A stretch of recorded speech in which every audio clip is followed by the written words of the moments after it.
안녕하세요. 오늘도 사연살롱을 찾아주셔서 감사합니다. 저희 엄마는 일찍이 아빠와 사별하시고 슈퍼우먼처럼 사셨거든요. 저는 엄마가 편하게 푹 자는 모습을 본 적이 없을 정도였는데 늘 바쁘게 무언가를 하시는 모습만 뇌리에 박혀 있어요.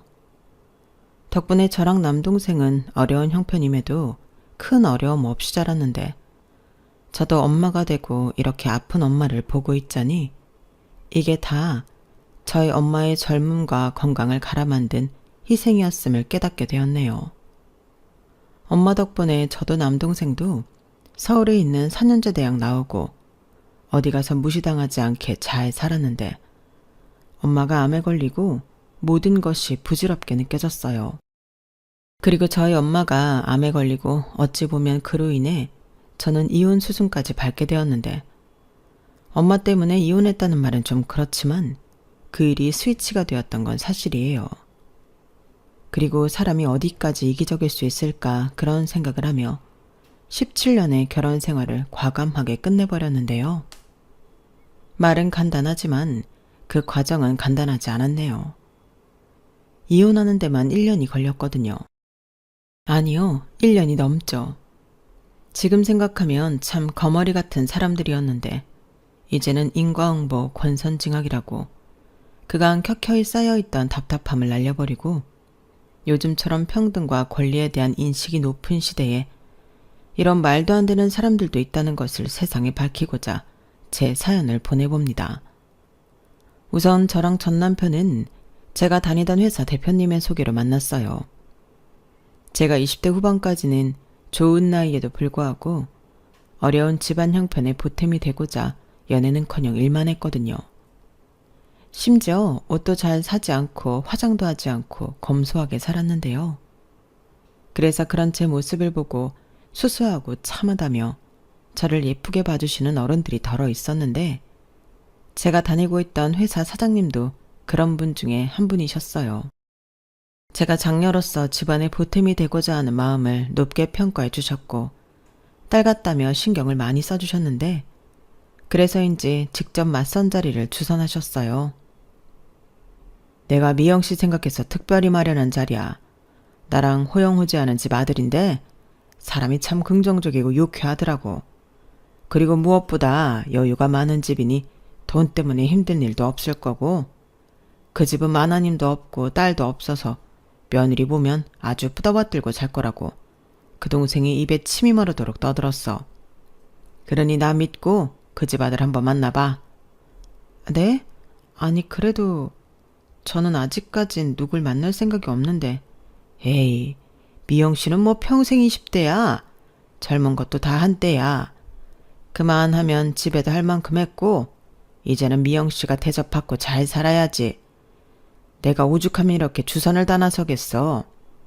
나도 미영 씨가 꼭 내 딸 같고 잘 살았으면 좋겠다는 마음에 오지랖을 부리는 거야. 부담 가질 필요는 없으니까 그냥 만나만 봐. 사람도 계속 만나봐야 사람 보는 눈도 생겨. 사장님은 당신이 보증하는 사람의 자녀라며 적극적으로 푸시를 하셨어요. 그리고 다른 사람도 아닌 저에게 월급 주는 사람의 호의라 차마 거절하지 못하고 이름도 낯선 맞선 자리에 나가게 되었는데 정말로 별 기대 없이 나간 자리여서 그런지 남편을 만나도 별다른 호감이 생기진 않더라고요. 제가 뭐 사람을 많이 못 만나봐서 그런 걸 수도 있는데 그냥 사람이 가벼워 보이고 사치스러운 사람 같아서 별로였어요. 하지만 면전에 대고 별로라고 할 수 없으니 최대한 예의를 지켜 그 자리를 마무리했는데 문제는 이 남자는 제가 무척이나 마음에 들었다는 거였죠. 그 후 적극적인 구애가 시작되었고 저의 태도가 내숭이라고 생각한 건지 저의 소극적인 거절은 먹히지 않았는데 그러다 무슨 운명의 장난인지 제 마음이 180도 바뀌는 사건이 일어났어요. 제가 퇴근길에 교통사고를 당하게 되었는데 정신을 차리니 남편이 제 간호를 하고 있더라고요. 그것도 호텔 같은 1인실에서 처음 받아보는 호사를 누렸는데 놀란 저희 엄마도 진정시켜드리고 하나부터 10까지 정말 극진하게 저를 보살펴주더라고요.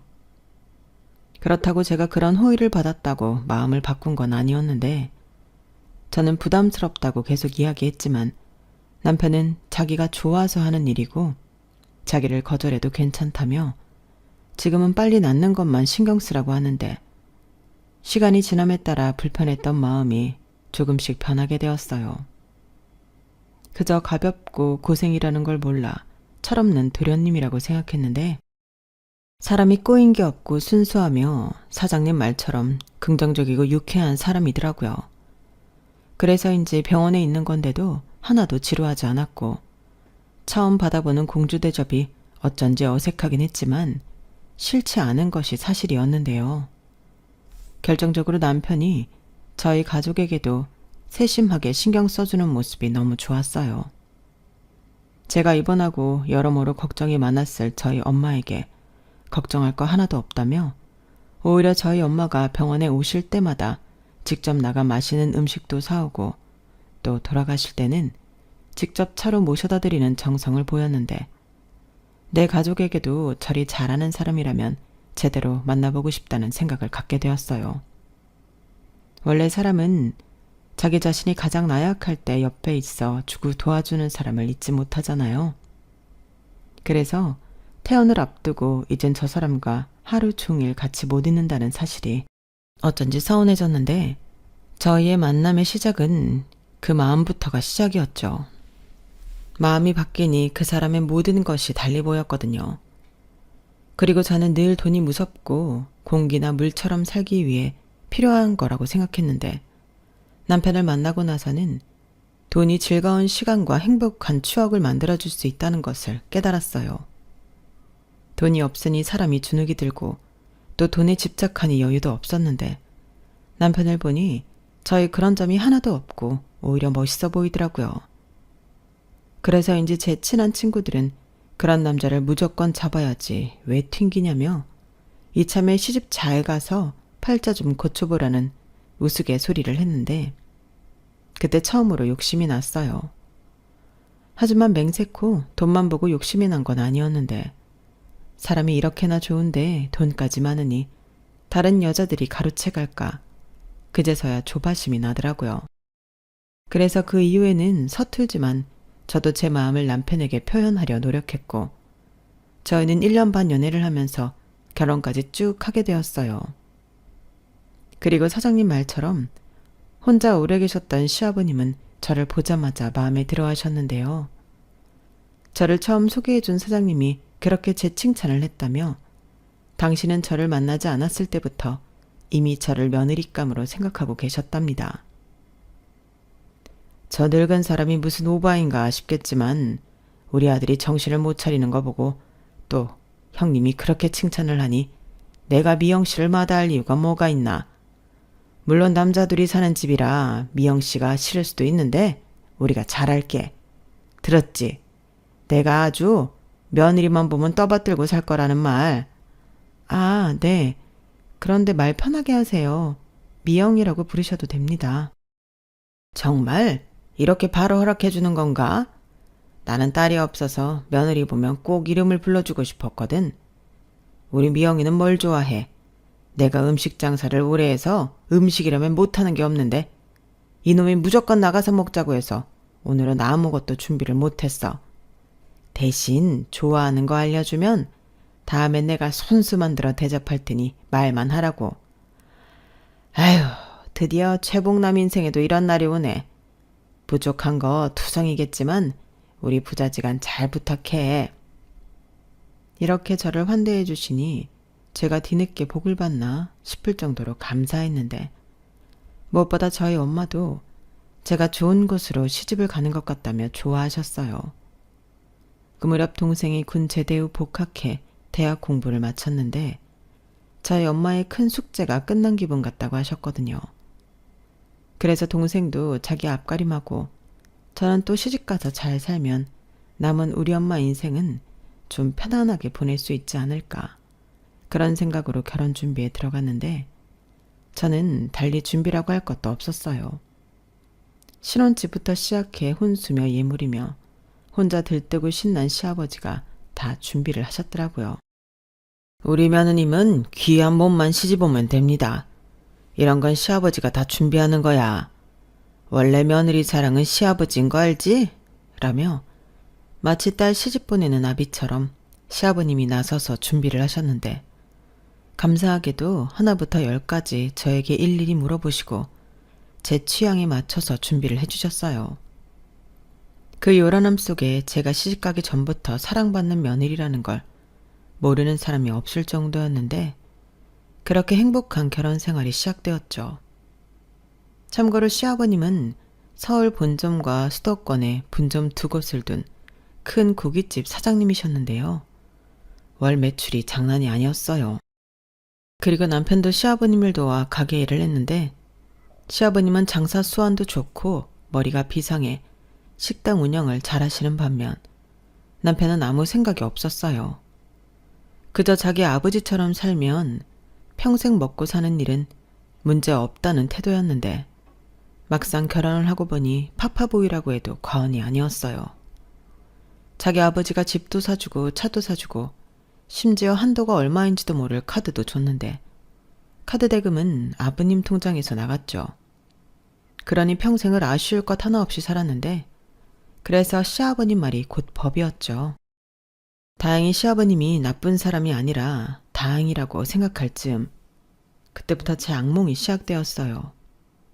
결혼하고 2달까지는 정말 이렇게 행복해도 될까 싶을 정도로 너무 행복했는데 시아버님이 저에게 회사를 그만두라고 하기 시작하셨어요.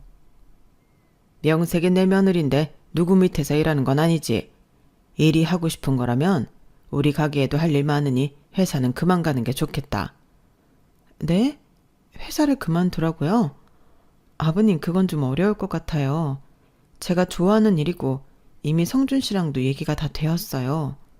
그리고 저는 가게 일 경험도 없어서 가게 일은 자신도 없고요. 너 지금 네 시아비가 잘해준다고 내 말에 토를 다는 거냐? 나는 너한테 물어보지 않았어. 회사를 그만 가라고 했지. 잔말 말고 회사 그만두고 틈틈이 가게 일 배우면서 애 만들 생각이나 해라. 손이 귀한 집이야. 너도 시집 왔으면 네 본분을 해야지. 아버님은 미소 띤 얼굴로 저런 무서운 말을 아무렇지 않게 하셨어요. 그리고 저의 그 어떤 말도 드릴 생각이 없으셨는데 답답하고 억울한 마음에 남편한테 말을 하니 남편이 진짜 어이없는 말을 하더군요. 자기야, 우리 아빠가 평상시에는 다 해주고 아무 말 안 하지만 일단 무슨 얘기를 했다 치면 그건 곧 법이야. 물론 자기가 일 계속 하고 싶어 한다는 건 내가 잘 알고 있지만 이제 와서 어떡하겠어. 우리 아빠 뜻 거역했다가 우리 집이랑 차도 뺏기고 카드도 뺏기면 뭐? 그럼 그런 게 무서워서 아버님 말을 들어야 한다는 소리야? 당연하지. 돈줄을 우리 아빠가 쥐고 있는데 우리 아빠한테 밉보여서 좋을 게 없다고. 나나 자기나 결국엔 우리 아빠 가게 물려받고 그렇게 살 텐데 우리 좋게 생각하자. 막말로 우리 아빠가 해준 거 다 뺏기고 우리가 어떻게 살아? 세상에 공짜는 없다고. 내가 바래서 얻은 건 하나도 없었지만 남편 말을 들으니 결혼하면서 받은 모든 것이 족쇄처럼 느껴졌어요. 그리고 자기 뜻대로 휘두르려고 이 많은 걸 해주셨을까. 시아버님이 무섭게 느껴졌는데요. 남편은 아무 생각이 없어 보였어요. 연애할 때는 자기 아버지를 도와 가게 일을 한다고 생각했는데 결혼하고 남편을 보니 남편은 그냥 조금 일하고 편히 살고 싶은 사람이더라고요. 사실 그것만큼 이치에 안 맞는 것도 없었는데 남편은 금수저로 태어났으니 그 정도 호사는 누려도 된다고 생각하는 것 같았어요. 그리고 자기랑 결혼한 저 역시 자기 덕으로 편하게 살게 되었으니 좋지 않냐 그런 식이었는데 저는 아니었죠. 일단 회사를 그만두는 것부터 따를 수 없었거든요. 그리하여 시아버님과 신경전을 비롯한 본격적인 마찰이 생겨났고 가게가 바쁜 날은 무조건 회사에 월차 내고 가게 일을 하라고 강요하셨는데 남편 말처럼 자기 가게가 계속 잘 되어야 지금 생활을 유지할 수 있는 거라며 치사한 말까지 하셨어요. 그런데 그즈음 제가 아이를 갖게 되었고 설상가상으로 유산기에 입덧까지 심했는데 시아버님이 저희 사장님한테 얘기를 했는지 사장님이 먼저 퇴사를 권하시더군요. 저는 아니라고 아이 낳고 출산 휴가 쓰면 그 후에는 복직해서 일하고 싶다고 제 뜻을 전했는데 사장님은 웃으시면서 이렇게 말씀하셨어요. 거참, 사람이 왜 누리질 못해? 이제는 악착같이 일 안 해도 되잖아. 이제는 사모님 됐으니까 사모님답게 돈도 쓰고 여유도 갖고 그러고 살아. 이제 내까지 가져서 힘든데 뭐하러? 지금은 뱃속에 아기가 가장 중요하지. 시아버지가 걱정이 돼서 아주 죽으려고 하더만. 우리 회사에서 지금까지 잘해준 것도 너무 고마워. 잘 살고 순산해.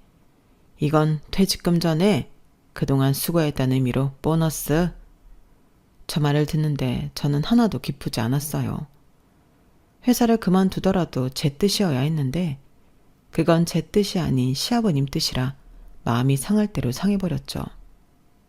그러니 가게 나가서 일을 하는 건 더더욱 하기 싫었는데 일단 그때는 임신 중이었기 때문에 저는 집에서 꼼짝도 하지 않고 집에만 있었어요.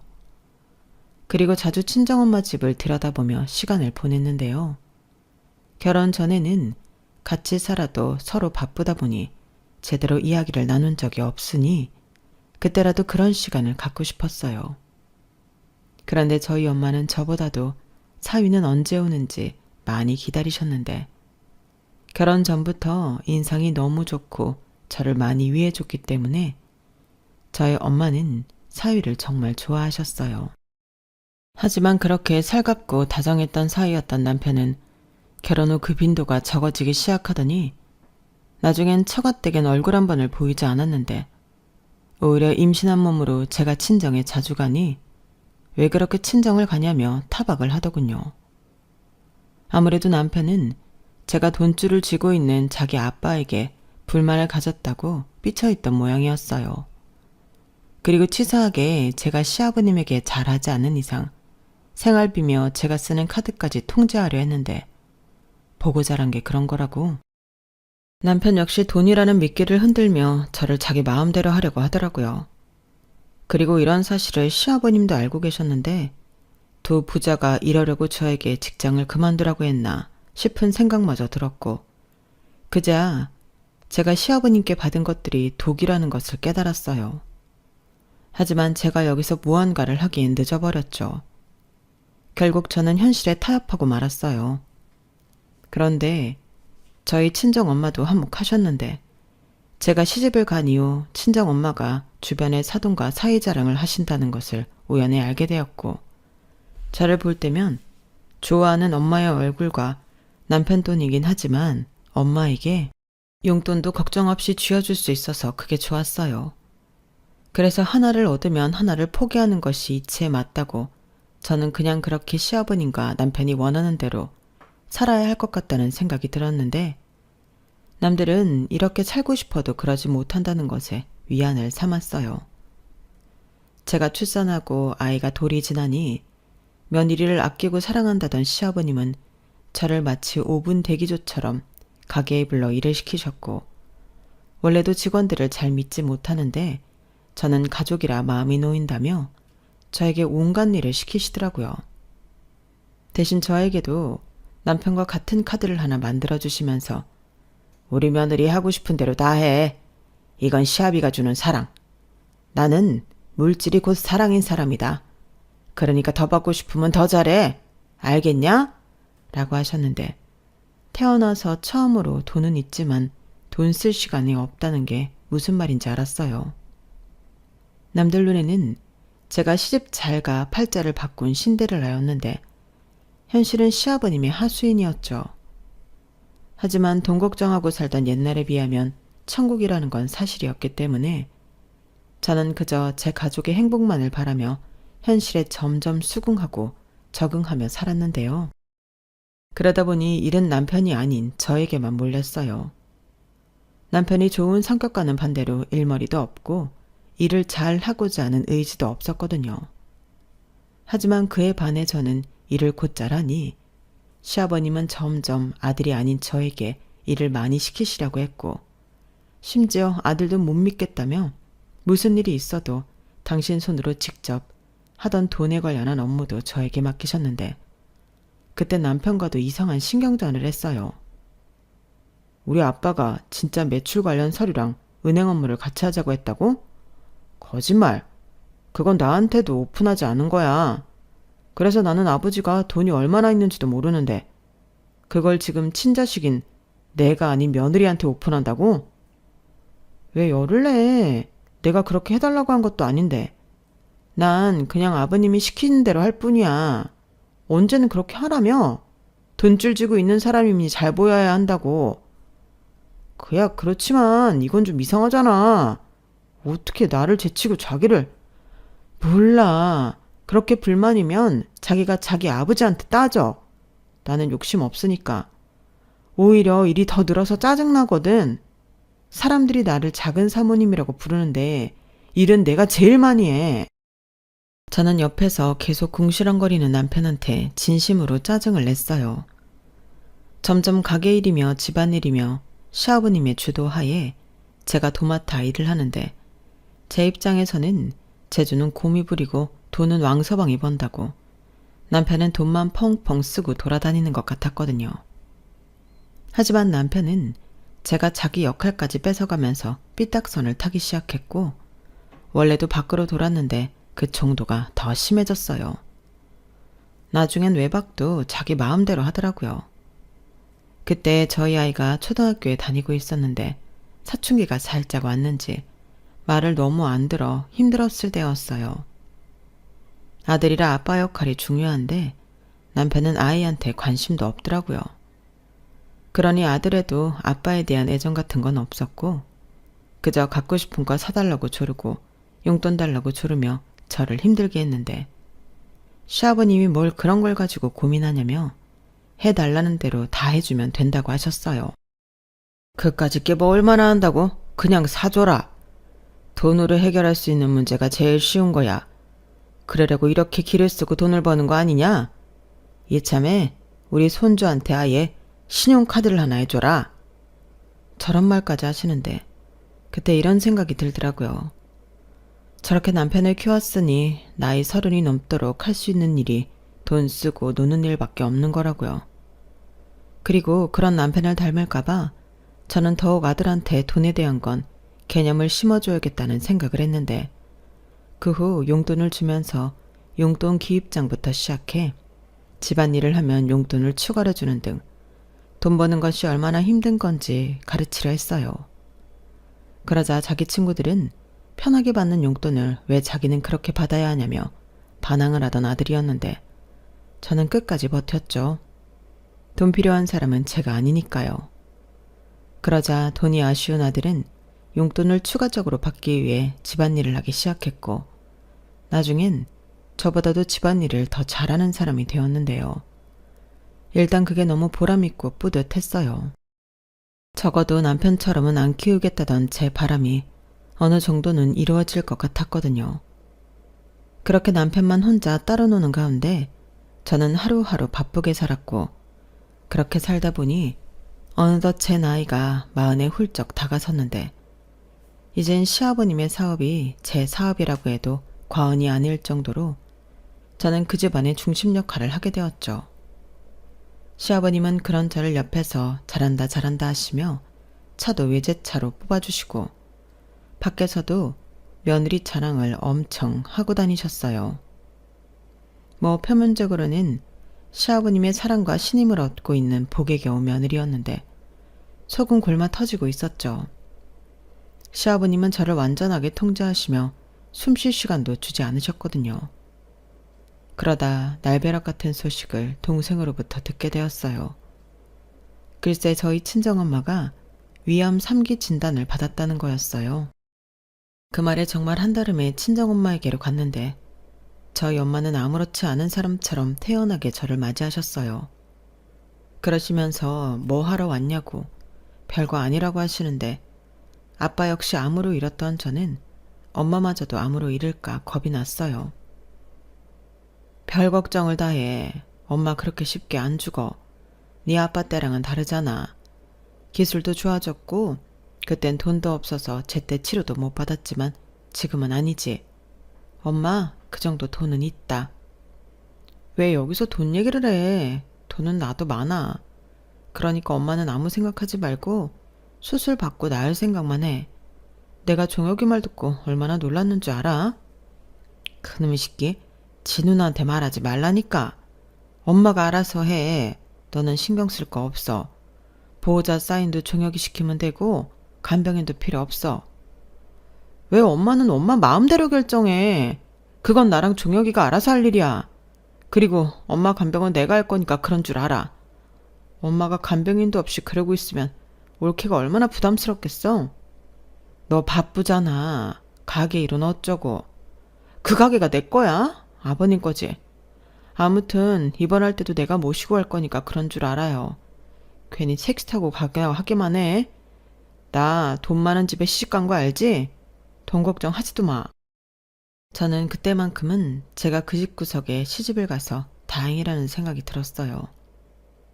적어도 그때까지는 시아버님에게 얘기하면 안 싸더니 암이라고? 네가 가서 간호하고 최고 좋은 의사에 좋은 걸로만 해드려. 그런데 돈 아끼는 거 아니다. 라고 하실 줄 알았는데 현실은 그게 아니었어요. 뭐?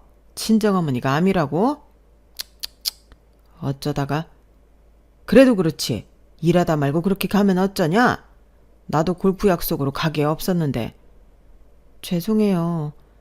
그래도 그때는 제정신이 아니라서. 그래, 알겠다. 다음에는 이런 일 없도록 해라. 네, 그리고요. 제가 저희 엄마 간병을 하고 싶은데요. 뭐? 간병이는 어쩌고 네가 간병을 해? 그래도 제가 하고 싶어요. 엄마도 남의 손은 싫어하실 것 같고 그러면 혼자 계신다고 하실 텐데 그건 또 제가 싫고 해서. 그러니 저희 엄마 수술 끝나고 나서부터는 가게 일은 못할 것 같아요. 뭐야? 네가 지금 정신이 있어 없어? 어디 출가 외인이 친정일 때문에 시댁일을 못한다고 해? 그러는 법은 없다. 간병이 쓸 돈 없으면 그 돈만 해주면 되지. 그리고 너 동생 있잖아. 며느리도 있는데 네가 무슨 걱정이야? 며느리라고 해도 남인데요. 됐다. 이 얘기는 못 들은 걸로 하마. 어디서? 사람이 원래 나이 먹으면 여기저기 고장나고 그러는 거다. 유난 떨 거 없다. 아버님, 어떻게 그렇게 말씀하세요? 저희 엄마가 가벼운 질병에 걸린 게 아니라고요. 암 3기인데 어떻게 그렇게 태평하게 말씀하세요? 내가 뭘? 이제 그만 가실 운명이면 그런 거고 아니면 사시겠지. 다 하늘의 이치야. 저는 시아버님의 말에 정신이 번쩍 들었어요. 저런 사람을 내 가족이라고 생각하고 살았다는 게 소름 끼치더라고요. 그래서 저는 그날 이후 시아버님이 부르시던 말던 가게는 나가지 않고 친정집과 병원을 오가며 친정엄마만 생각했는데 그때 옆에서 다 듣고 다 본 남편이 이런 말을 했어요. 당신 오늘도 우리 아빠 연락 안 받았다며? 지금 우리 아빠 엄청 화났어. 그러다 해준 거 다시 다 내놓으라고 하면 그때 어쩌려고 그래? 또 그 얘기야? 그래서 뭐? 그거 무서우니까 아픈 엄마도 나 몰라라 하라고? 누가 나 몰라라 하래. 간병인 쓰라고. 그냥 우리 아빠가 시키는 대로 하면 다 편해지는데 왜 괜히 방귀를 들어서 우리 아빠 심기 건드리고 나 불안하게 해? 자기 시집 왔으면 이제 우리 집 사람이야. 더 이상 말하기 싫다. 나는 그렇게 생각 안 해. 전에야 자기 말대로 내가 가게 일 돕고 아버님 도우면 우리 식구 편하게 살 수 있으니까 그렇게 했는데 이건 다른 문제라고. 자기는 아버님이 암에 걸리면 신경 안 쓸 수 있어? 아, 자기는 그럴 수도 있겠지. 자기는 아버님 아들이니까. 근데 나는 아니야. 저는 가뜩이나 예민한 가운데 남편이 저런 정신 나간 소리를 하니까 너무 화가 났어요. 아무리 돈이 좋아도 그렇지 어떻게 저런 말을 할 수 있나. 저런 남자와 가족이라는 게 참을 수 없이 싫었는데 그렇게 저는 시아버님과 남편에게 공공의 적이 되었죠. 시아버님도 자기 말을 무시했다며 저한테 차키를 뺏어가셨고 남편은 놀기도 바쁜데 시아버님에게 불려다니느라 불만이 많았는데 이윽고 남편이 생활비가 들어있는 체크카드와 신용카드까지 뺏어가더라고요. 진짜 뭐 이런 치사한 사람들이 다 있나 싶었는데 이 사람들이 모르는 게 하나 있었어요. 저는 충분히 이런 날이 올 수 있다고 생각했거든요. 그래서 오랜 시간 조금씩 비상금을 만들어 제 계좌로 갖고 있었는데 그 돈을 쓸 때가 되었던 거죠. 그래서 저는 문제 부자지간의 치사한 행태에도 굴하지 않고 아이의 짐을 챙겨서 친정엄마가 입원한 병원에 머물렀는데 아들아이한테도 사정을 얘기해뒀어요. 다행히 아들애는 엄마 손이 많이 필요하지 않은 나이고 또 엄마의 상황이 어떤지 알고 있어서 저는 마음 편히 친정엄마를 돌봐드렸는데 시아버님에게 연락이 오더군요. 그래, 안사돈은 좀 어떠시냐? 그렇게 가족들 다 내팽개치고 친정엄마한테 매달려 있으니 좋으냐? 내가 가진 거 하나도 없고 내세울 것도 하나 없는 너를 얼마나 예뻐했는데 나를 배신해? 아버님, 배신이라뇨. 그리고 자식이 부모가 아프면 돌봐드리는 게 당연하죠. 애당초 아버님이랑 그이가 저희 엄마가 아프신데 저한테 그러실 줄 몰랐어요. 저는 자식된 도리를 할 뿐입니다. 그래, 너는 자식된 도리라고 하면서 며느리 도리는 하지 않은 이기적인 아이구나. 그래도 내가 사람이 모질지 못해서 기회를 줄 테니 다시 가게 나와서 일도 하라. 지금 내 가게가 엉망진창이야. 내가 다시 차랑 카드 주마. 아버님, 진짜 계속 이러실 거예요? 제가 그깟 차랑 카드에 마음 바꿀 것 같아요? 이제 수술도 끝났고 네가 그만큼 했으면 나머지는 동생 내외가 해도 되잖아. 너 내 가게 망하면 너도 가진 거 다 내놔야 해. 저 말까지 듣는데 머리가 맑아지는 것 같았어요. 이런 썩어빠진 생각을 하고 있는 사람에게 그만 놀아나고 싶더라고요. 아들아이도 이젠 제법 컸고 돈이야 당연히 아쉽지만 이런 대우를 받으며 받고 싶은 돈은 아니었기에 이혼할 결심을 했는데 그 후로 보름 정도가 지났을까? 남편이 울면서 연락을 했어요. 우리 아빠 간암이래. 얼굴이 자꾸 노래지는 게 이상해서 검사를 받았는데 그게 황달 증상이었고 벌써 암이 많이 진행돼서 이식자를 찾아야 할 판이야. 자기야, 지금 장모님이 급한 게 아니야. 급한 사람은 우리 아빠라고. 내가 다 잘못했어. 그러니까 제발 우리한테 돌아와. 남편은 거의 오열하듯이 말했어요. 그리고 이혼 생각은 있어도 시아버님이 아프다고 하니 더는 외면할 순 없어서 일단 집에 가봤어요. 그러자 시아버님이 저희 집에 계셨고 얼굴을 보니 예전과는 확실히 다르시더라고요. 왔니? 너는 내가 죽는다는 소리가 들려야 움직이는구나. 나 내일 입원이다. 그러니 너도 준비해. 네? 제가 뭘 준비해요? 당연히 너도 나랑 같이 병원에 들어가야지. 친정엄마한테는 그렇게 하더니 왜? 시아버지한테는 못하겠냐? 아니, 이 사람도 있는데 제가 아버님을 간병해야 하나요? 여러모로 불편하시죠? 아니, 나는 쟤보다 네가 편하다. 네가 편하니까 가게 일도 너한테 맡기고 그런 거지. 내가 가게를 오래 비울 수 없어서 빨리 준비하느라 돈을 많이 썼어.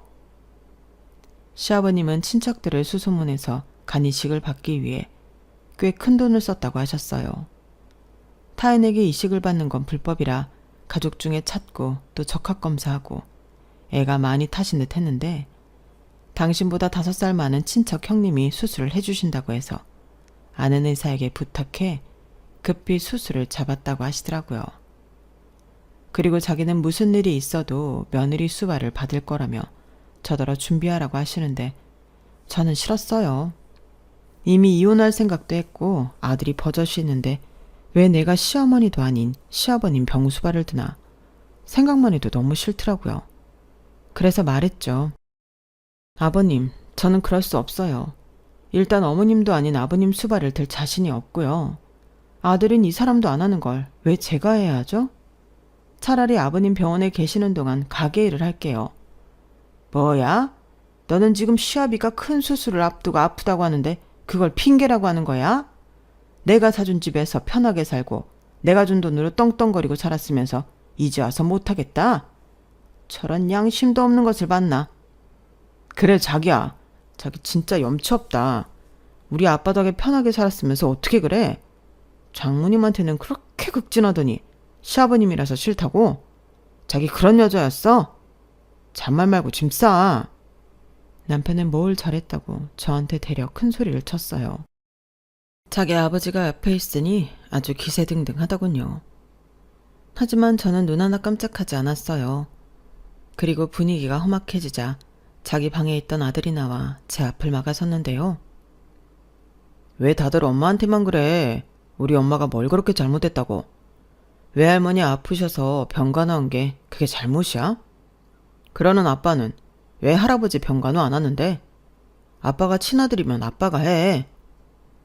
뭐야? 이놈아, 너 어른들 얘기하는데 왜 끼어들어? 엄마가 그러라고 시키든?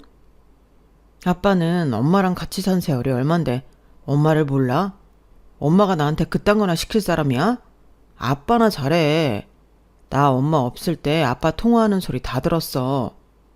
아빠, 엄마 몰래 바람 피우고 있는 중이잖아?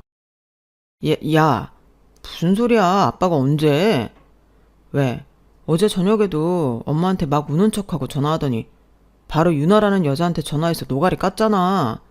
내가 다 들었어. 이놈 새끼야. 야, 증거 있어? 시끄러워. 어디서 어른 앞에서 소란을 떨어? 동욱이 너도 아무리 네 엄마 편이라고 해도 이러면 안 되는 거야. 지금은 할아버지가 아프니까 이 정도로 넘어가지만 또 한 번만 이런 상황 만들면 그때는 홍구멍을 내줄 줄 알아? 할애비 말 알아들었어? 아니요. 저는 할아버지 말 듣고 싶지 않아요. 제가 아직 어린 건 맞지만 뭐가 옳고 그른지는 안다고요. 저희 엄마한테 함부로 하지 마세요. 할아버지야말로 돈 많으니까 간병인 쓰면 되잖아요. 뭐? 저런? 아버님, 동욱이 말 틀린 거 하나도 없어요. 그리고 당신, 내가 밖으로 나돌아 다닐 때 의심은 했다. 근데 결국엔 당신도 그런 종자였구나. 됐네. 나는 돈 가지고 사람 무섭게 하는 1인 집구석이랑은 이만 영 끊고 살고 싶어. 이혼해. 뭐? 이혼? 누구 맘대로 이혼이야. 내가 뭐 바람 피웠다고 위자료 줄 줄 알아? 자기 입으로 잘도 말하네. 그럼 바람 펴놓고 위자료도 안 주려고? 합의 이혼할 거 아니면 소송할 테니 그런 줄 알아. 그리고 아버님도 간 이식자 찾으셨으니 수술 잘 받으시고 쾌차하세요. 저는 이제 그만 꼭두가식 노릇 그만하겠습니다. 제가 뭐 아버님 돈 때문에 여태 참고 산 줄 아세요? 결혼하기 전에 이딴 집인 거 알았으면 아무리 돈 때문에 힘들게 살았어도 시집 오지 않았어요. 저는 그렇게 제 속에 있는 말을 모두 꺼내놓고 남은 짐마저 쌌어요. 남편이 짐 싸라고 손수 큰 캐리어까지 내던졌는데 그 캐리어 짐을 싸기 시작했죠. 그리고 아들 아이 역시 이런 집에 엄마도 없이 살고 싶지 않다며 짐을 쌌는데 이런 말 유치하고 이상하게 들릴 수 있겠지만 아들아이가 든든했어요. 적어도 제가 아들은 남편처럼 키우지 않아 다행이라는 생각이 들었죠. 그리고 저는 곧장 친정에 가서 짐을 풀었고 그때는 한창 항암 중이던 친정엄마는 잠시 충격을 받았는데 제가 거짓말을 한 게 있어서 그랬어요. 이게 다 무슨 일이야? 너 집에서 허락해줘서 여기 있는 거 아니었어? 그게 나 사실 엄마가 아는 것처럼 그렇게 잘 살지 못했어. 밖으로 나돌기만 하는 남편에 나를 끝도 없이 통제하는 시아버지까지 나 정말 힘들었거든. 그리고 당신 마음에 들지 않으면 차키 뺏고 카드 뺏고 그런 걸로 사람 조종하려고 하는데 더는 그렇게 살고 싶지 않아. 그래서 이혼해. 그딴 집 뭐가 좋다고 지금까지 네 속을 끓이면서 살았니? 그게 동욱이도 있고 엄마도 나 결혼하고 좋아했잖아. 나만 참으면 으휴 누가 너더러 참고 살래. 나는 그런 줄도 모르고 우리 사위 같은 사람 없고 우리 사돈 같은 사람도 없다고 감사했는데 감사는 개뿔. 진짜 그런 인간 같지도 않은 사람들이 또 어딨니? 당장 갈라서. 그럴 거야. 그러니까 엄마는 아무 걱정하지 말고 항암 치료에만 전념해. 나 이제 예전 같지 않아. 이제 안 참고 내 권리 찾으면서 그렇게 살 거야. 우리 아들을 위해서라도. 저는 진심으로 활짝 웃으며 친정엄마한테 말했어요. 그러자 아들애가 제 손을 꼭 잡아줬고 저는 그 손에서 느껴지는 온기에 더 용기를 얻었는데 친정엄마는 속상하셨는지 방에 가서 눕겠다고 하셨어요. 그리고 그날 저녁 남편놈이 술에 잔뜩 취해서 친정까지 찾아왔는데 자기는 잘못 없다며 이혼 못 해준다. 이혼해도 위자료는 한 푼도 없다. 고래고래 고성방가를 했어요. 아무래도 저를 동네에서 얼굴도 못 들고 다니게 망신을 주려 했던 모양이었는데 저는 경찰에 경범죄로 신고를 했어요. 그러자 경찰차가 곧 도착해 남편을 끌고 갔는데 그 후로도 몇 번이나 같은 짓을 하더라고요.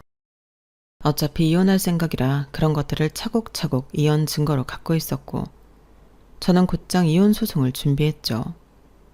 그러니 저에게 시아버지의 암 수술 따윈 안중에 없었는데 그 점이 시아버님에게는 용납될 수 없는 부분이었나 봅니다. 이식 수술 후에도 계속해서 입원 치료가 필요했던 시아버님은 어떻게 내가 아픈데 이혼을 한 해 만에 하고 있냐며 난리가 나셨어요. 하지만 저는 이혼하면 남인 것을, 시아버님의 불효령을 무서워할 이유가 없었고 따라서 전화도 받을 필요도 없어 시아버님 번호를 차단했는데 남편은 상황이 달랐죠. 아주 죽을 것 같은 얼굴이더라고요. 그리고 한 번은 멀쩡하게 저를 찾아와 무릎까지 꿇고 나 그 여자랑 정리했어. 그리고 앞으로 자기가 하라는 대로만 하고 살게. 그러니 이혼 소송은 그만하고 우리 예전처럼 셋이 잘 살자. 근데 지금 우리 아빠 병간해줄 사람이 없어. 자기만한 사람이 없다고. 그러니까 자기가 좀 해줘. 일단은 아픈 사람부터 구해야 하잖아.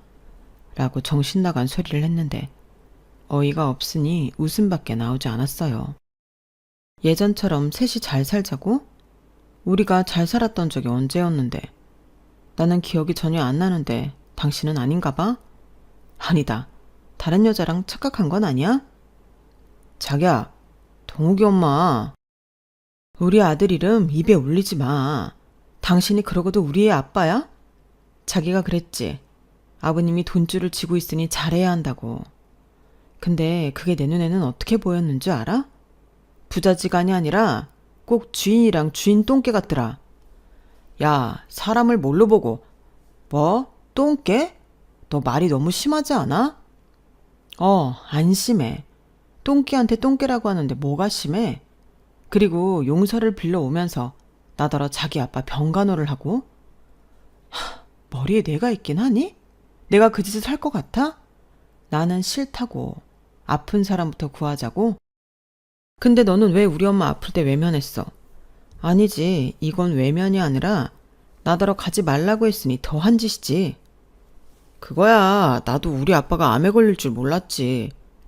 그래, 그랬겠지. 사람이 한치 앞을 볼 수 없는데 나는 아쉬운 소리 안 할 줄 알고 그랬겠지. 그래서 더 싫은 거야. 당신이랑 당신 아버지 인성 밑바닥을 다 봐서. 그동안 참고 산 것도 열심히 후회하고 있으니까 사람 그만 긁어. 나 참. 그래, 이혼해. 내가 뭐 그러면 무서워할 줄 알아? 가진 거 하나도 없고 불쌍한 거 착한 거 하나만 먹고 결혼해줬더니 네가 뭐라도 되는 줄 알지? 너 나랑 이혼하는 순간부터 다시 거지되는 거야. 결혼 전에 네가 어떻게 살았는지 까먹었냐? 까먹었어. 그래서 다시 예전처럼 살려고. 내가 그땐 돈만 없을 뿐이지 참 사는 게 보람 있고 즐거웠거든. 내가 돈 때문에 너랑 결혼했다고 생각하는 거지? 그래, 그랬다고 쳐. 그럼 지금은 왜 여전히 돈 많은 너랑 헤어지려고 하는 걸까? 우리 이제 같은 마음이니까 하루라도 빨리 헤어지자. 그렇게 이혼 소송이 시작되었어요. 같은 마음이니 합의 이혼했으면 좋았겠지만 병든 시아버지 간병하기 싫어 이혼하는 여자한테 위자료는 한 푼도 못 준다고 남편도 소송으로 대응하더라고요. 하지만 제가 바보도 아니고 제가 시댁 가게에 가서 남편 대신 일하고 또 받았다가 뺏겼다고를 반복하며 지낸 모든 것이 문자와 통화로 증거로 남아 있었는데 저도 지지 않을 자신이 있었어요. 제가 참고 현실과 타협하며 살아온 시간에 대한 보상은 제대로 받고 싶었거든요. 거기에 장모가 암에 걸렸음에도 친정을 가지 말라고 하던 남편과 시아버님의 비인간적인 태도에 대해서도 저는 결혼을 지속할 마음이 없다는 걸 피력했는데 모든 것이 저에게 유리한 쪽으로 흘렀어요. 게다가 남편 입으로 자백한 외도는 제가 친정엄마를 보살펴드리는 동안 일어난 일로 그걸 아들애가 알고 있었다는 점 또한 저에게 유리했는데 그렇게 상황이 흘러가니 병석에 있던 시아버님이 다른 번호로 저에게 연락을 하시더군요. 제가 당신 번호를 차단했다는 걸 알고 계셨나 봐요. 나다. 우리 못난 아들한테 얘기 들었다. 그래, 네 입장에서는 서운하고 화날만 했지. 알겠다. 내가 잘못했어. 그러니 네가 우릴 좀 용서해 주렴. 이제 너 없이 우리는 예전처럼 살 수가 없다. 가게 일도 그렇고 저 철없는 아들놈도 그렇고 네가 있어야지. 네가 우리 집 기둥인데. 내가 내 가게도 너한테 넘겨주려고 했다. 그래서 그렇게 일 시킨 거야. 널 후계자로 생각했으니까. 그러니 모진 마음 풀어내고 우리 다시 화목한 가족으로 돌아가자. 저런 말을 하는데 그냥 대꾸하고 싶지도 않아서 무시했어요.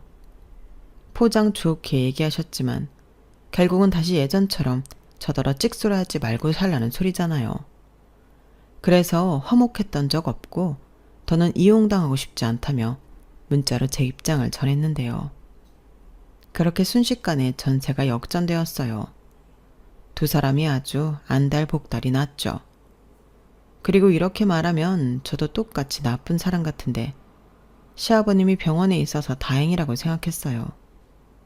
그래서 최대한 시아버님이 퇴원하기 전에 모든 소송을 끝내고 싶었는데 소송이라는 게 그렇게 쉽게 끝나는 게 아니더라고요.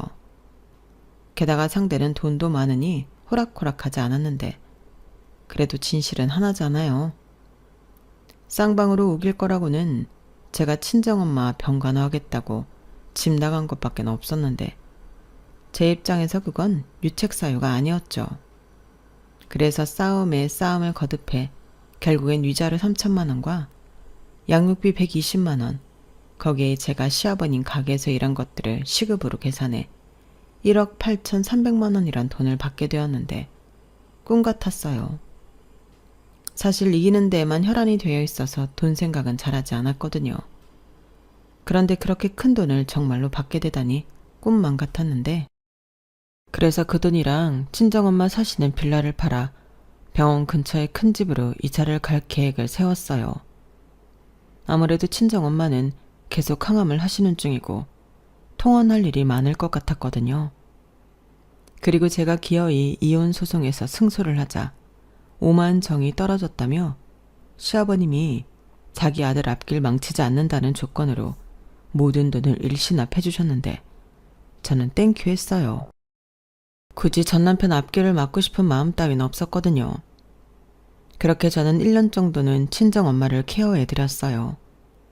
그리고 틈틈이 다시 일을 하기 위해 취업 준비를 했는데 친정엄마를 돌봐드리면서 요양보호사에 대해 관심이 많아져서 그쪽으로 취업을 하면 좋겠다는 생각이었어요.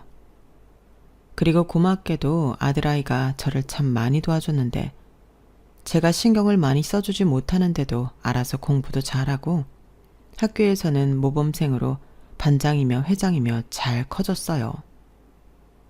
저는 그 점이 지금까지도 고맙고 미안하기만 한데 아들이 이렇게 말하더라고요. 나는 그때 내가 어떻게 살아야 하는 건지 진지하게 고민했고 깨달았어. 그러니까 이건 엄마가 미안해할 일이 아니야. 오히려 내가 진짜 중요한 걸 알게 됐으니 내가 엄마한테 감사해야 할 일이지. 엄마, 나는 정말 아빠 같은 어른은 되지 않을 거야. 저 말을 듣는데 언제 우리 아들이 이만큼 컸을까 눈물이 핑 돌았어요. 그리고 현재 아들은 고등학교에 가서도 스스로 공부도 하고 그 밖에 좋아하는 취미와 교우관계를 유지하며 말썽 한번 부리지 않고 제 든든한 버팀목이 되어주고 있고 친정엄마는 더 이상 하음이 필요하지 않고 일상생활을 할 수 있을 정도로 건강을 많이 회복하셨어요. 그리하여 저는 아직 초짜긴 하지만 본격적인 요양보호사 일을 하고 있는데 매일 힘들지만 적성에 맞는지 보람을 느끼며 살고 있어요. 그리고 저랑 이혼한 후 그 문제의 부자지간은 제대로 망해버렸는데요. 일단 일시급으로 저에게 큰돈을 준 시아버님은 가게가 잘 되어 그 돈을 복구할 수 있을 거라고 생각했지만 그게 되지 않았어요.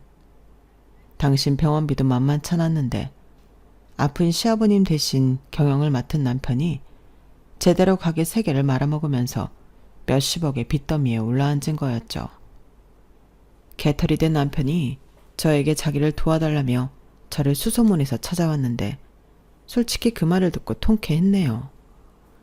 제가 이혼 소송에서 승소한 것보다 더 기분이 좋더라고요. 돈이면 뭐든 되는 줄 알고 사람을 조종하고 통제하려고 했던 그들에겐 딱 알맞은 벌이었어요.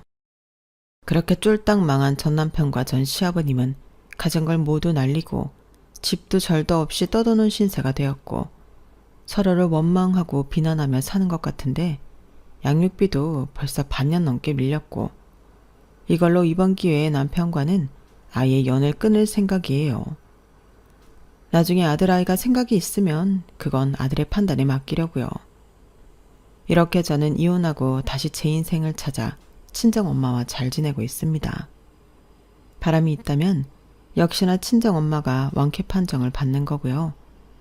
벌이는 많지 않지만 앞으로 우리 세 식구 행복하게 살았으면 좋겠습니다. 지금까지 소개하고 싶었던 제 이야기는 여기까지였어요. 살다 보면 권선징악은커녕 나쁜 사람은 계속 잘 먹고 잘 사는 그런 일이 많은데 저는 그렇지 않아서 다행이라고 생각합니다. 그리고 남은 인생 저도 저희 아들도 억울한 일 당하지 않고 자기 권리를 제대로 주장하며 행복한 삶을 살았으면 하는 바람인데 앞으로 더 열심히 또 굳건히 살아야겠어요. 그럼 제 사연 끝까지 들어주셔서 감사드리고요. 여러분들은 늘 건강 잘 챙기시고 돈보다 더 소중한 것들을 잘 지켜내며 행복하게 지내시길 진심으로 바라겠습니다. 고맙습니다. 여러분, 사연 댓글에 응원과 현명한 조언 부탁드려요. 좋아요와 구독은 저에게 큰 힘이 됩니다. 오늘도 좋은 일 가득하세요.